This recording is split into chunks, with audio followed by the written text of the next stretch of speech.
The Department of Social Development in the Free State province says there's a shortage of shelters for gender-based violence victims. The department says there are only a few shelters that can accommodate victims of abuse of up to 6 months. And due to the lockdown regulations, these shelters are also under pressure to accommodate more people. To talk more on this, we're joined by Acting HOD in the Provincial Department of Social Development, Advocate Dumelo Patlo. Good evening to you, and thank you so much for your time this evening. Just how bad is this problem? Good evening, Ms. Bongiwe, your viewers and your listeners. Maybe I need to give a context in terms of the challenges that we are facing since the advent of COVID-19. We do have 5 shelters in the province, 2 in Thabo Mfutsanyane, 2 in Lejweleputswa, 1 in Mangaung Metro Municipality, and also a safe house. So the issue is the challenges that we are having are indeed daunting, but not necessarily overwhelming. And we are working on these issues. They are challenges, but our plans, integrated plans with other departments, do enable us to work on these challenges. Now, when it comes to this particular challenge that the department is facing, how would you say you got to this point? The point is, having outlined those shelters that we are having, our approach is an integrated approach.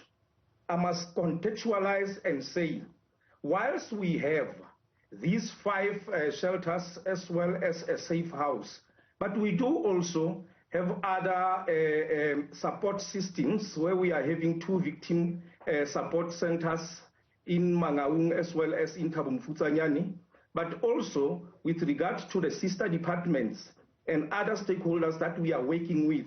We do have 4 Tutuzela centers which are run by NPA. It should not be understood that we are snowed under so much that we do not render any services to the victims. That's as a matter of record.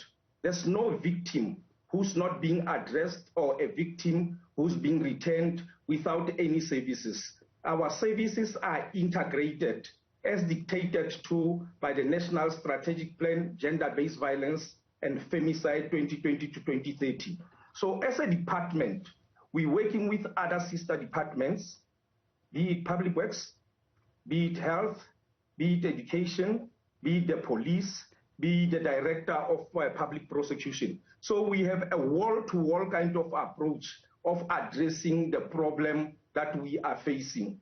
COVID-19 only made a bad situation worse, whereby you find the oppressor or the person who is causing pain to the vulnerable, particularly women and children, are locked in the same setting between the perpetrator as well as the victim. That's a serious challenge that we are working with, but it doesn't mean that we are not necessarily dealing with the situation decisively, Sis Bongi. Have you found yourself in a position where you've had to accommodate other people who've been impacted by COVID-19 into some of these centers? Yes, indeed. Hence they are there. We have. And that's why I'm telling you of 3 kind of interventions that we are having, which are these shelters, which are what we call victim support centers, which are what we call a wide door or a safety house, which we call Tutuzela centers. All these centers are there for a reason. But under no circumstances will we ever find a situation where we will say there will be an equilibrium between the social ill and the intervention. And There's no enough. okay, let's look then at the issue of relocation. Have you found yourself in a position where you've had to relocate some of these victims into different areas, and could that not be seen as taking them away from some of the protection that they would require from some of their families? Yes, your analysis is apt, quite correct. Through the districts that I've counted, you might have heard that I did not count Harib. Neither did I count Fezile Dabi. That's exactly what we want to address. And we are addressing same in this financial year, where we will be having those centers in both Harib and Fezile Dabi. The challenge is, if you do not have that center, you have to take a victim to the nearest center. It has its own challenges and shortcomings, because sometimes you can take the victim and her dependents. You are uprooting those people. And two, it might even result into second victimization. Hence, we are sensitive to say which is the nearest center where we can render a service without necessarily being disruptive in terms of their day-to-day activities and their normal life. And how do you see then this, playing out in the next few months? Because it's important for these centers to then be made available, especially when you look at the crime stats. The picture is not looking good for the entire country. So surely some resources need to go into this in order to then be able to ensure that these victims are not finding themselves without shelter and the possibility then of going back to where they are being abused. Sis Bongi, ours is not a singular kind of intervention. We have a multifaceted approach in addressing the problem.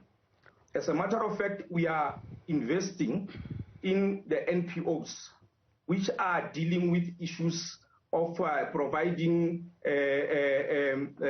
services to victims.